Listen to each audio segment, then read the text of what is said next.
Well, I don't know how many years on this earth I got left. I'm gonna get real weird with it. We are going to be exploring some people that have theories that just aren't theories at all, that don't hold water.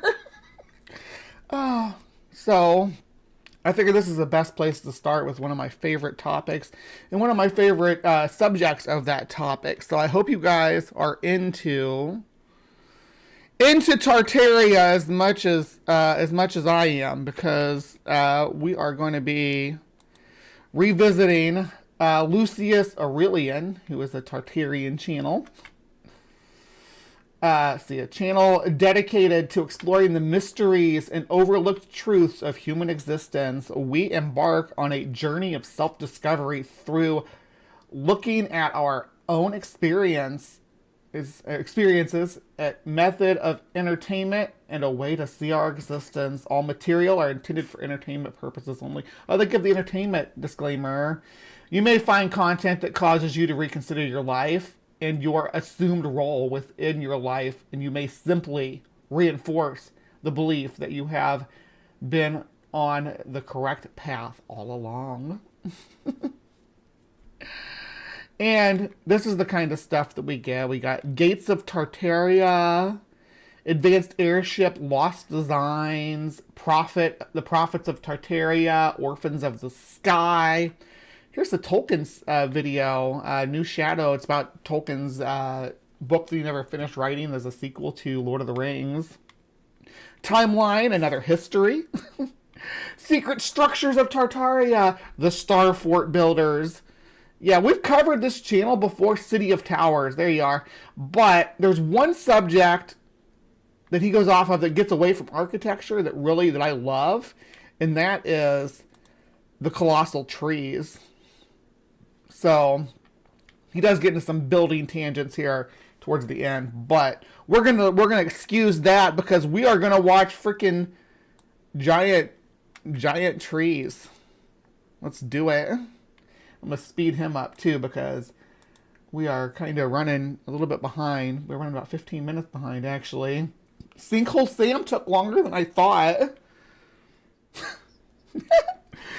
Pre-existing conclusions meaning they're based on the understanding of the geological column and how old the Earth is, how old the universe is, how old civilizations are, which Tartaria, if you're not familiar with the theory, throws all that out the window. There was a advanced ancient civilization that spanned the globe, got buried in a mud flood, whether it's the flood of the Bible or not, and then the buildings, especially in the New World, are remnants of that. And buildings, when I'm talking about buildings from that time period, I'm talking about like the White House, the Washington Monument, these the big stone libraries and things like that. Some of the old municipal buildings and things that were built in the 19th century that these people don't understand how they could have been built in that time frame and think they were built by a lost civilization. It's basically taking what typical conspiracy theorists say about like the pyramids, built by aliens, built by ancient Atlanteans, things like that, and applying it to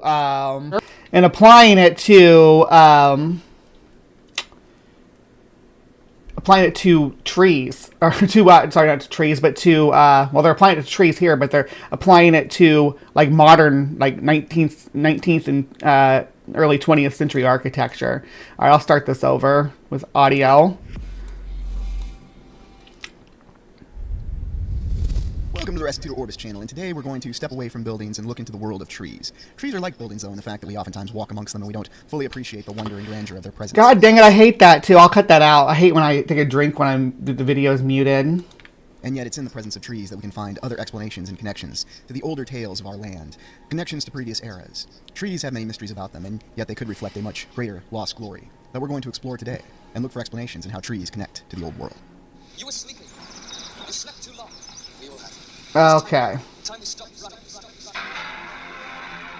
Colossal trees are to be found everywhere across the land, and oftentimes we may or may not be aware of their wondrous stories and their tremendous appearances. Now, it should be noted that I have not studied dendrology, and I have never studied that academic field or discipline, but I am well aware of the system and the institutions that people who study dendrology operate within. And so I can understand that many of the conclusions are based on pre-existing conclusions. The size and grandeur of many trees we may be aware of, and as we mentioned with the redwoods forest, you can certainly find some of the greatest trees in existence. What we're told, though, is that these trees are extremely large and exceptional because of the fact that they've been in existence for a long time. There's my favorite trees right there, the baobab tree. Look at that. Aren't those neat? Trees in Madagascar. So while there are Wait a second. For a long time, we also though is that these trees are extremely large and exceptional because of the fact that they've been in existence for a long time. We also have the example of the great baobab trees in Madagascar. So while there are a great diversity in terms of different kinds of trees that we can there's baobab trees in Africa too, in Australia. Yeah. consider, they all reflect the same commonalities with their tremendous size and amazing resilience to persist in different types of environments and weather patterns. We also have many legends that surround behind trees and myths that connect them to the very origin of our species, and many origin stories that appear across the land in different cultures. He studied Tartaria, Robert. Maybe he studied Tartaria more than anybody else on Earth, because holy crap, Tartaria. I would consider myself a foremost authority on Tartaria myself, even though I think it's all nonsense. I've watched enough videos on it. I like when they go to the library and they find old books with bad drawings of like animals and stuff and be like, oh, look at this Tartarian beast. And their baseline foundations and how they define themselves. Consider the account of the American chestnut tree. The United States, America, being part of the New World, and was once dotted by these very impressive chestnut trees. Indeed, they took up a lot of the area in what is today considered Appalachia. The chestnut tree was very impressive, though, because of the sort of wood that it provided. It was also resilient in its food supply and what it provided for the land, and it tragically disappeared in the 1800s with the introduction of a fungal pathogen that supposedly originated from Asia. Although no, it did not. The American chestnut tree did not disappear. It is still alive. It's like dwindling numbers, but it didn't disappear. Oh my goodness. Did you do any research on this? Because there's still American chestnut trees around. Like, look, the American Chestnut Foundation uses back crossbreeding to produce blight-resistant American chestnuts called Restoration Chestnut 1.0. So no, it's not. They're not extinct. It says on the screen right now that they're not extinct. the specifics behind that are very vague, as many things behind the 1800s usually tend to be. Once this pathogen was introduced, there was a loss of billions, with a B, of these wondrous American chestnut trees. And this completely changed the availability of this wonderful construction material and the food supply that the chestnuts themselves provided. Now, you might think that the story of the demise of the American chestnut tree was from overlogging and overuse, because we understand that the chestnut tree provided the wondrous wood quality that can't be matched today, as with many other construction materials, of what came in the past. And the explanation behind that is, well, once this deadly pathogen was introduced from Asia by means unknown, I don't know, perhaps Perry brought it back in his expedition to Japan, who really knows for sure. But when we look at the images of these stunning trees and how they once covered the land, there was a saying that a squirrel could jump all the way from Maine down to Georgia without having its foot touch the ground. That was how extensive these American chestnut trees were. That was not completely chestnut trees, though. There was a whole forest of diverse ecosystems. Yeah, the American chestnut was a keystone species for sure in the environment. But even when it went extinct, it was replaced by invasive chestnut trees that fill the same ecological niche and are actually interfertile with the American chestnut tree, because chestnuts are our chestnut trees are I think they're dominant across the northern hemisphere. We also have no shortage of very stunning images that convey the size and immensity and the overall presence of these very spectacular trees. And we consider what their wood could have provided for construction quality material. We've explored many of the great wood mansions in the South before in other explorations, and we understand the fact that many of these great mansions have stood for over 200 years. Those are not, that's not a chestnut tree. Wood that was available with these great American chestnut trees. Now, naysayers will of course always tell That is not a chestnut tree. Who do you think you're fooling? Cripes on a stick. Hold on. I can find this out real quick. I have secret powers that you don't comprehend. Here we go. Excuse me, live debunking. Oops, I didn't mean to drop that there. Now they're going to wonder what the hell that's a picture of.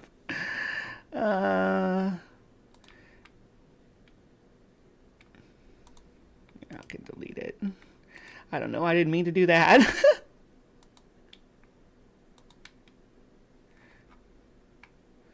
All right, here we go. Da da da. Live debunking. Come on. All right. National Park Service.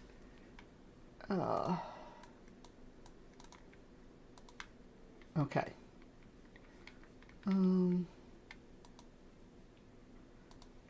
Let's see.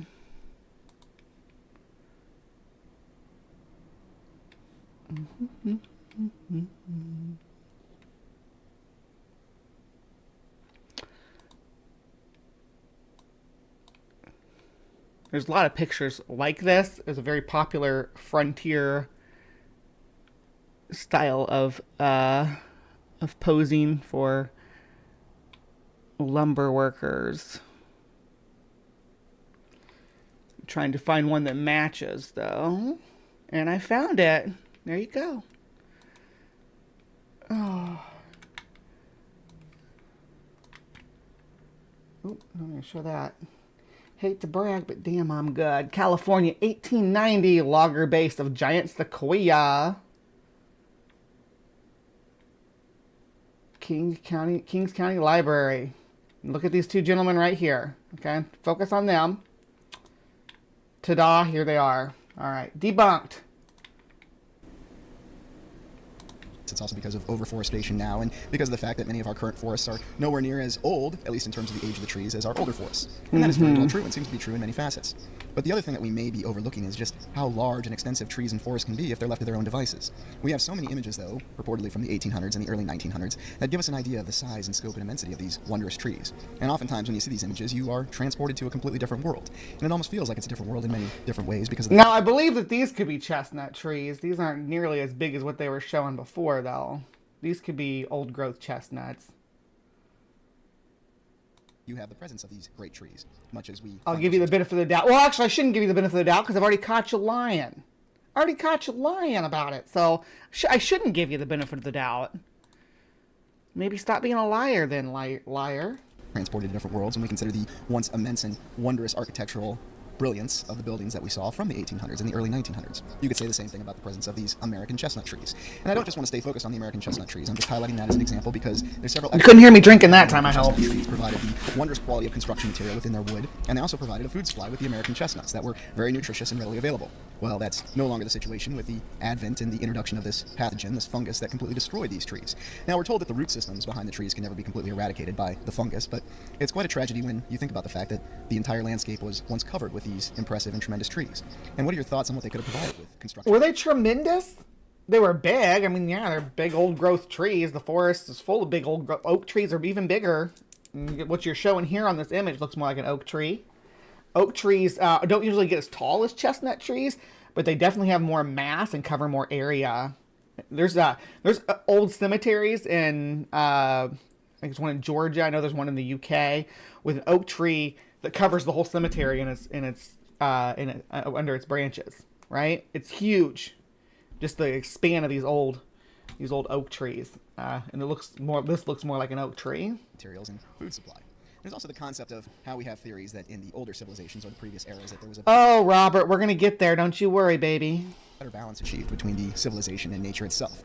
And imagine what sort of advantages that would have. Now, of course, we're told in our current civilization that there is a focus on achieving balance with our environment. It's one of our highest priorities. And yet at the same time, for reasons unknown to us, our best efforts always seem to create more problems or don't necessarily solve the challenges that we have. And perhaps it's simply because we don't possess the technology at this time, or perhaps because we simply haven't innovated ways that worked for achieving balance with nature, although somehow we seem to do it in the past. In this map, you can get an idea for how extensive the American chestnut tree used to be and the amount of terrain that it covered.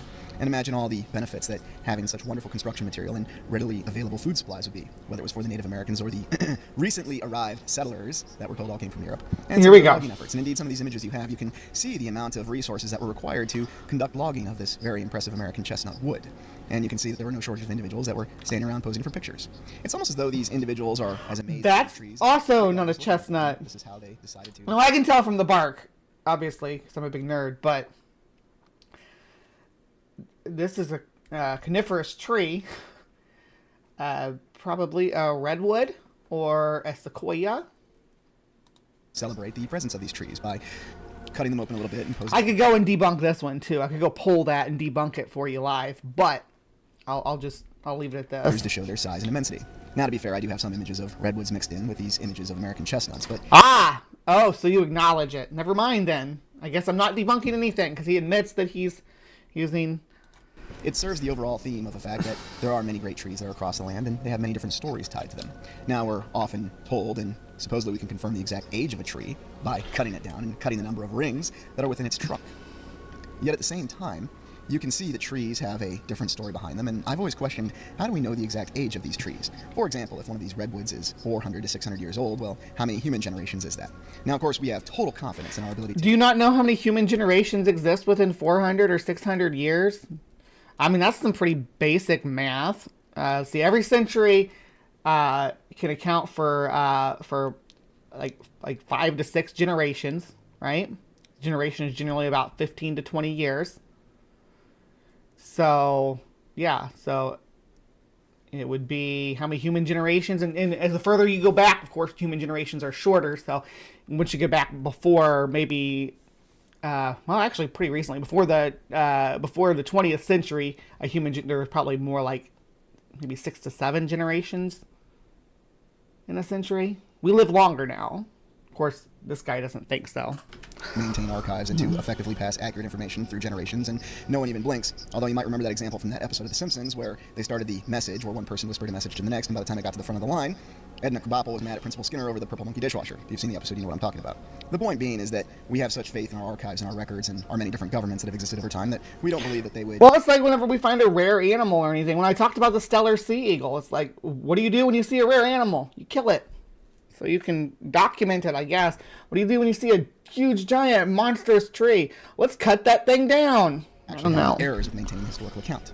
But I think that's one of the things that amazes me the most when you consider trees, is that it's a natural life form. It's something that is completely across the land in many different areas, except for the most arid areas. Although we're going to take a look at a couple examples of some trees that have actually managed to flourish in arid areas, which are quite extraordinary. The American chestnut tree is one of the main examples, though, of something that we had in the past and that we've lost in present times. We did not lose the American chestnut tree. Stop lying. The reason that the American chestnut tree is gone is because of the very fortuitous... It's not gone. It's still here. You can go to see them. There's even still original old growth American chestnut trees that survived the blight. It only killed about 90% of them, so there's still some around.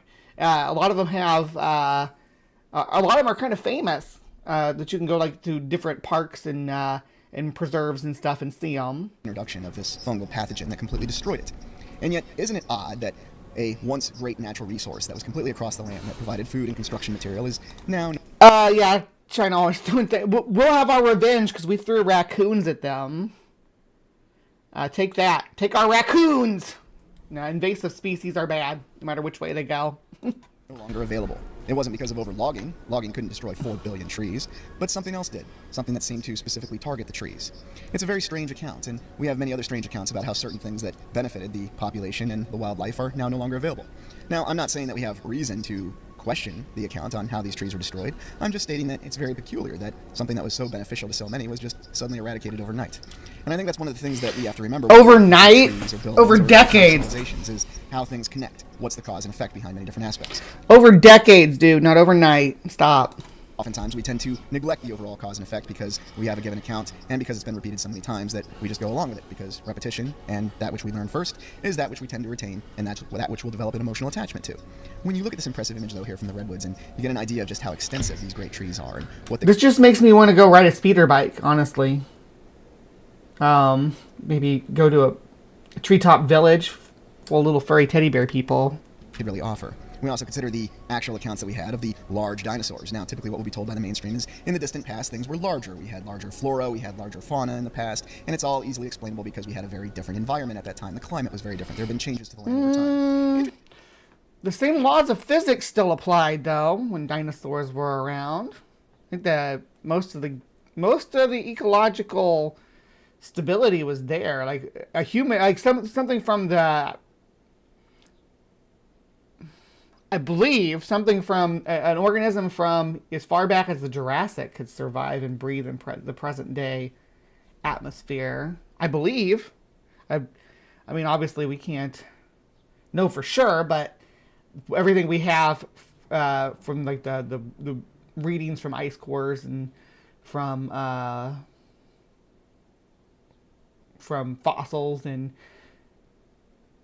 different chemical compositions of the atmosphere and how those change and decay over time. We can tell that, you know, at least since the start of the Mesozoic, the air quality. Yeah, raccoons are cute. That's true. We give them something cute, and they give us frickin' tree diseases. Yeah, I had a baby raccoon once. Before I knew it was wrong to keep a wild animal like that when I was young and stupid. Interestingly enough, though, when you look at many of the myths and legends that are across all civilizations, you'll find a similar account. The only thing that really varies is the actual timeline. Mainstream science will tell us that this was a process that took millions of years, tens of millions of years, hundreds of millions of years. And yet when you look at the myths and the legends, it seems to be on a much shorter timeline. Of course, we oftentimes find that conflict within the development of our own civilization. The impressive view, though, of many of these trees, and if you haven't been to the redwood forest, or if you haven't seen any of these other great trees in Madagascar, or if you ever find yourself in the Arabian Sea in Yemen to look at some of the incredible trees there, such as the Heart of the Dragon. That's Socrata, or Socrata. It's this really cool island in like off of it's owned by Yemen, right? So these trees called dragon blood trees. This big one here is the name, the Heart of the Dragon, but they're, as you can see, the landscape's just spotted with them. They're like really bizarre looking trees, and they do have red blood inside of them. Or it's not blood, it's, you know, they call it dragon's blood. Socrates has all sorts of cool organisms, though. It has these blue tarantulas that are not like any tarantulas anywhere else in the world. It's this really unique ecosystem. So it's got its own there's endemic birds and other plants other than this plant that are just found there. And it's been isolated for so long.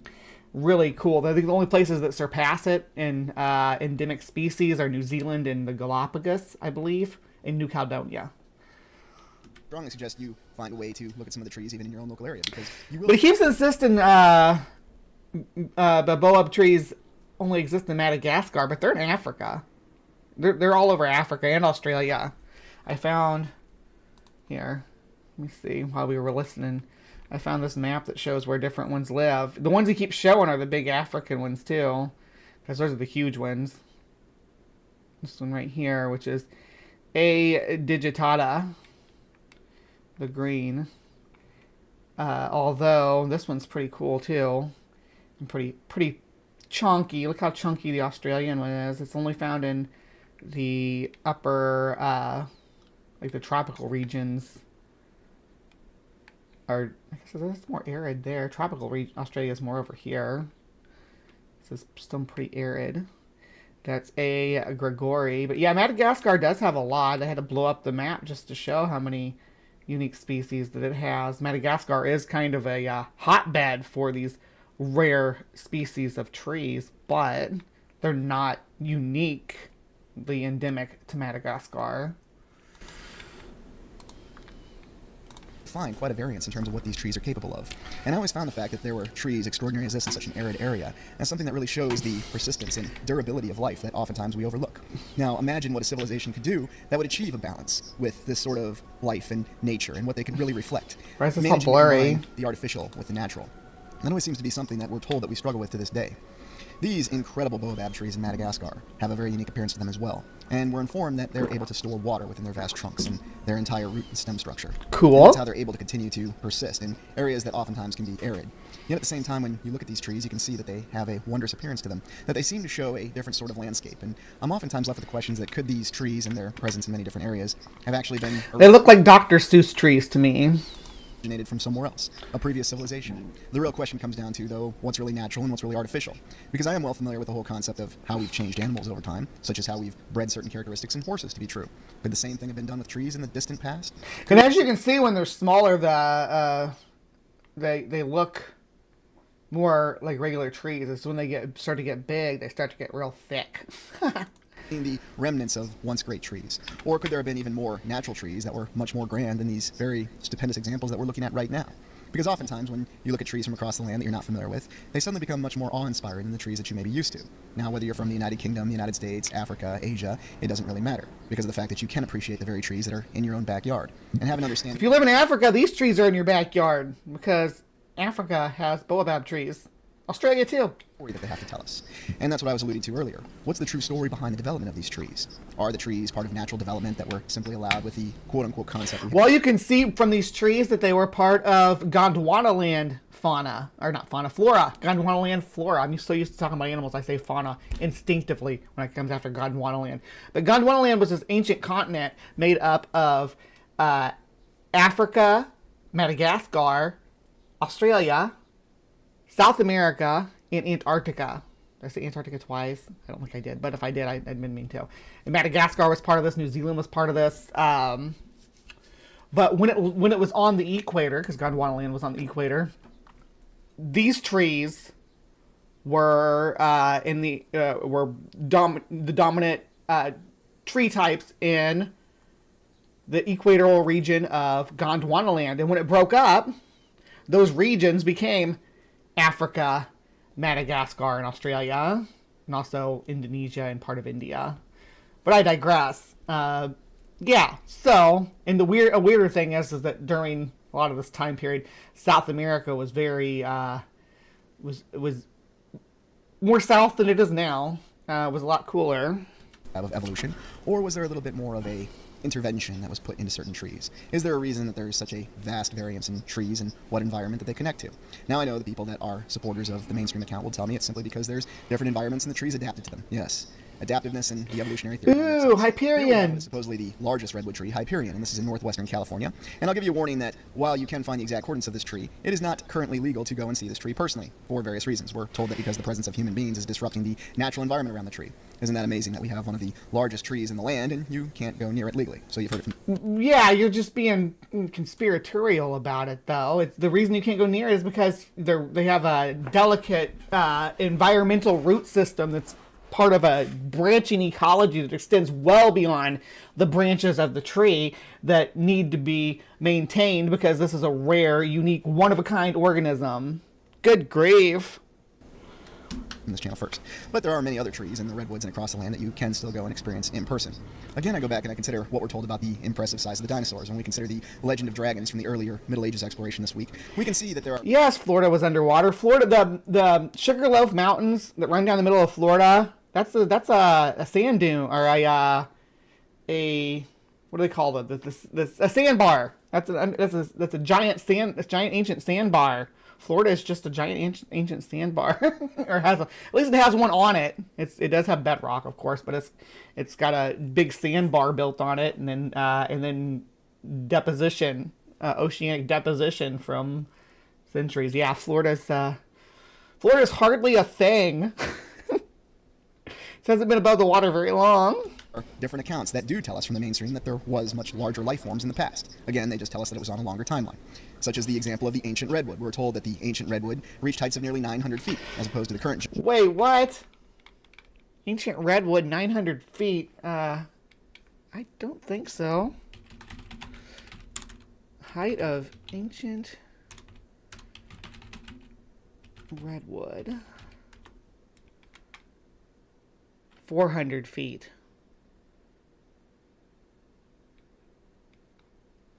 What's this say? 896 feet? Where are you getting that number from, my dude? I don't believe that. I don't think I've ever seen that measurement for any kind of tree. I've never seen any tree over 400 that had measurement that said it was over 400 feet. Even ancient ones. Even ancient trees. What are you talking about?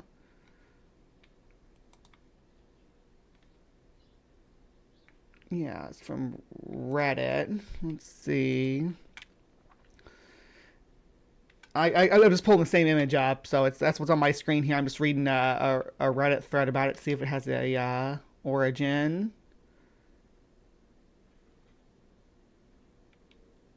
What is your source for this? As far, yeah, 100 to 380 feet. Yeah, all below 400. The limit lies just above or at 400 feet for most tree experts. Dendronologists draw the line there. Before gravity was invented. Well, that changes everything, doesn't it? This is some Tartarian nonsense. But we're going to look at a live science about it in a minute. Which is only 350 feet. Now, is that true, or is there another developmental path that we're not aware of? Could it be possible that trees were far larger than the redwood? Could it have been possible that in past civilizations we actually had a better integration with the concept of life, with many of the great flora and fauna that went across the land? Or did the previous civilizations actually influence it and change it? We have to consider the fact that there may be a lot more truth and veracity in myth and legend than we like to admit. Now, you might be looking at this image and you're thinking, there's no way in heck he's going to suggest that this is actually the trunk of a tree that's been taken down. It's far too Robert? simply a rock face. It may well indeed just be rock that simply resembles a tree trunk, and maybe it's all just in our imaginations. And yet when you look at other renderings and depictions of the large trees taken to a colossal level that we looked at earlier, suddenly there seems to be a lot of similarity, though, in the potential in the images. Is there, though? Do you think that we have spanning root systems below Devil's Tower? That seems like something we should be able to look up. It's like we should be able to explore and see seismically. We should be able to see a root system. We should be able to mine for the roots, actually.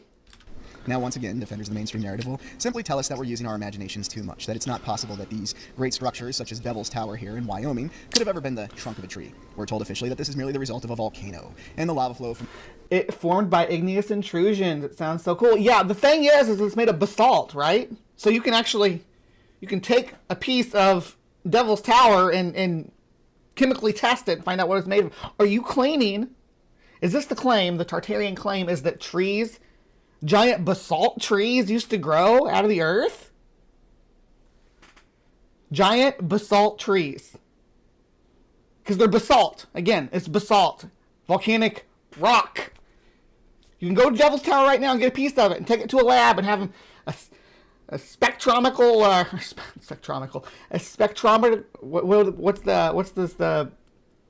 to find out the chemical composition. I can't even think of it. Spectrographic analysis of the composition to show that it's basalt. So were there giant basalt trees? 142 meters. Wow, that's big. An ancient volcano created this very interesting anomaly that's still on the land to this day, and was featured quite prominently in the film Close Encounters of the Third Kind. Of course, if you look closely at the top of Devil's Tower, you find some very peculiar observations. And if you've ever actually walked on the top of Devil's Tower, granted you have to climb to the top of it, you'll find some other observations. Now, again, I'm not going to tell you exactly what to think. I'm merely just showing you images and considering the different possibilities. Does this look like a tree stump, or does it simply look like a rock mesa? Is it the result of a volcanic eruption, or being the core of a long-extinct volcano, or is it actually the stump of a once epic and large colossal tree? And we have other terrain features. What it looks like and what it is can be two different things. That we can still look at that, for whatever reason, give us the indication that they could be ancient tree stumps from eras long past. And once again, these will be dismissed as simply the products of wild imagination and speculation. And if there's one thing you shouldn't do in periodolia, this current era, it's use your imagination. But just think on what possibility we could have had for ancient colossal trees in the past if those were in fact tree stumps that we're looking at. We do have accounts from multiple myths, legends, and origin stories from every major religion and culture across the land that indicate that there were once large trees. And by large trees, I mean colossal trees that reached up to the very sky, that were taller than the mountains themselves. What do you mean reach up to the sky? How do trees today not reach up to the sky? What do they reach up to exactly? How high are they reaching? How high does it need to be before it's reaching up to the sky? Availability of life support on the land in the past was far greater than it is now. Now there's a variety of theories and explanations for how this was possible, that there was a water canopy in some theories, or other theories about how the nature of the land was able to support life on a much larger scale. It is interesting to me that our mainstream account does corroborate that account when it says that in the distant past the land was very different, or the planet, as they call it, and they'll tell us that on the planet, or the land, the planet, because he doubts that it's a planet, he thinks it's a big plane. Whatever you want to refer to it as, life was able to be supported because of a different environment. And yet we also look at our 5 eras theory, and we speculate and theorize that the previous civilizations achieved a much better balance between the artificial and the natural. And so the 5 eras is the Tartarian 5 eras of civilization, and it's just like, oh yeah, there were these different ancient civilizations that existed at these different time zones, and we're these different timelines, and we're in this one now. If they did, perhaps they did have some part to play in how many of these great trees evolved. Or perhaps these wondrous trees of the distant past were something that were even beyond their ability to fully understand or manipulate. Who knows for sure? But it is an interesting account that we simply can't ignore with all the myths. Wow, a 38-meter tall cypress that was 3,500 years old, and they burned it down? That we have of colossal trees that were across the landscape, the original tree of life. and what it could have really represented. There's also the repetitiveness in the legend and the myth of the existence of such colossal trees, and many different stories that account to how they existed and were interfaced with by the civilization at that time.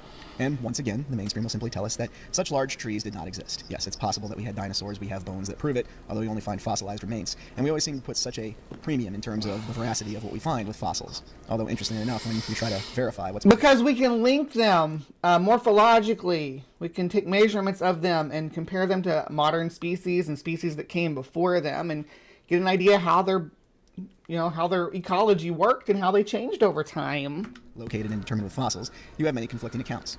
And you'll simply be told that an image such as this is merely the product of wild fantasy and imagination, that it's not possible that there ever could have been a time frame where an individual on horseback could have viewed a tree of this scale. Even though when we look at the actual trees earlier in this exploration that do exist, they could have possibly existed to that size and that scale. Where? And finally, taking this to its logical conclusion... You just went on about the American chestnut tree, which wasn't huge like this. It was like a normal sized tree.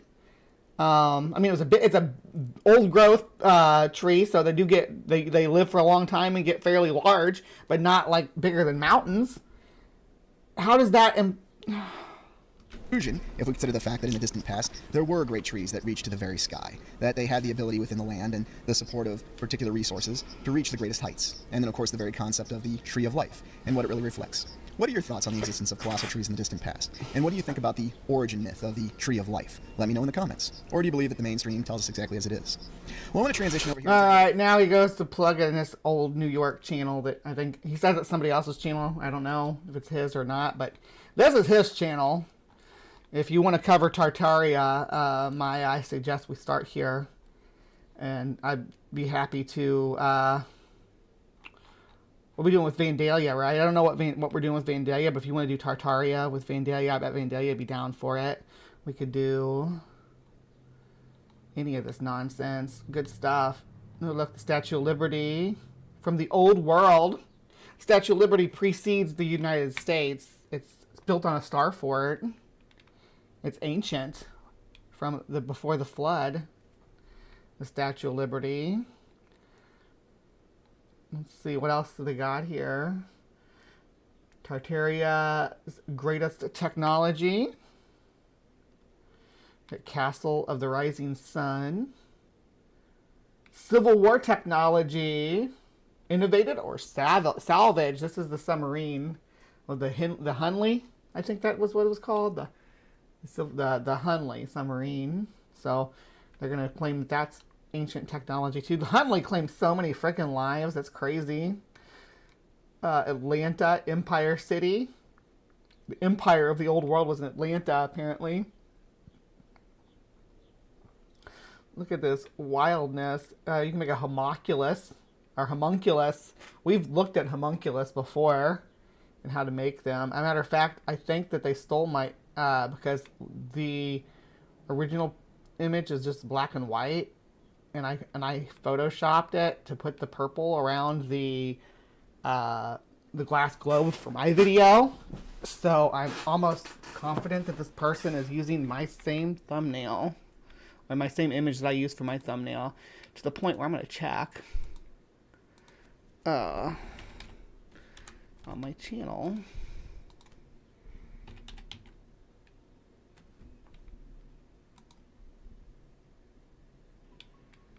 Oh my gosh.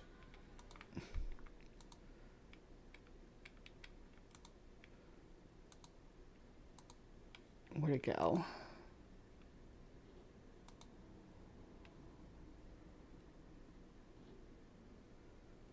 Not only... Huh. Maybe they didn't. Mine's a little different. I'll show you though. I was thinking that maybe they did, because mine looks like this. And I thought that they just trimmed me out of it and used like this section of it, like from here down, and then put that text and put that text and stuff in front of it, and blocks of images in front of it. That's what maybe they did. I don't know. It doesn't look like it though. I think that theirs might be different. Anyway, yeah. So that was the giant trees as presented by Lucius Aurelian. Now, here's a HiveScience article, How Tall Can Trees Grow? When you that's not, okay, here we go. The tallest tree in the world, a California redwood tree standing 379 feet, 116 meters tall, or slightly taller than a football field is long. Redwoods of the past that have since been cut down probably stood even taller and may have even reached theoretical maximum height for trees. Indeed, there is an upper bound. The two main opposing forces affecting trees' height, one pushes it upward while the other holds it down. By analyzing the interplay between these forces, a team of biologists led by George Koch of Northern Arizona University calculated the theoretical maximum tree height, or the point at which opposing forces balance out and stop the tree, and the tree stops growing. This point lies somewhere between 400 and 426 feet, or 122 to 130 meters. On the one hand, the researchers found trees in forests desire to grow as tall as possible, to overtake neighboring trees and reach stronger sunlight. On the other hand, gravity makes it more and more difficult to haul water upward from the roots to the canopy of the tree as the tree grows. And leaves thus become smaller near the top. When at a certain height, leaves, or in the case of redwoods, needles, are not cost effective, the energy they rein in through photosynthesis doesn't pay for the energy costs they bring to bring them water. Then the tree stops growing. As trees grow taller, increasing leaf water stress due to gravity and path length resistance may ultimately limit leaf expansion and photosynthesis for further height growth. The biologist wrote in 2004 article in the journal Nature, this limit lies at just above 400 feet. Many factors account for the extreme height of redwoods, including the temperature of Northern California's climate, nutrient-rich soil, abundant rainfall, fog, and even the tightly packed redwood forest, which forces the trees to shoot upward in pursuit of sunlight. These conditions combine to make the redwood not simply the tallest tree in the world, but by Koch and his colleagues' calculations, almost as tall as they could possibly be. So yeah, there's an upper limit to tree growth, and it's not going to be the ancient world tree. Anyway, thank you for sticking with me through this giant tree episode of Just a Theory. I've been your host, Miss Bumblebee, and please remember to take care and be kind, and we'll see you next time. All right, don't go anywhere. Live from the Hive chatter, people. I am not done yet. We have more on the plate for you, so don't you worry. We're going to be looking at Shark Week next. Oh, did I want to talk about this? Shoot, already closed out. Never mind. I found an ancient thing about an ancient tree that was 330 feet tall, but doesn't. That's like the oldest, the tallest fossil tree they've ever found. And that's an estimate based on its trunk. It's huge, though. Matter of fact, let me just show you guys real quick. Oh, not that. Yeah, here. It's pretty huge, but like nothing to write home about. I mean, a lot of it's probably decayed off. It's probably a lot thicker in the past. Well, I don't know how many years on this earth I got left. I'm gonna get real weird with it.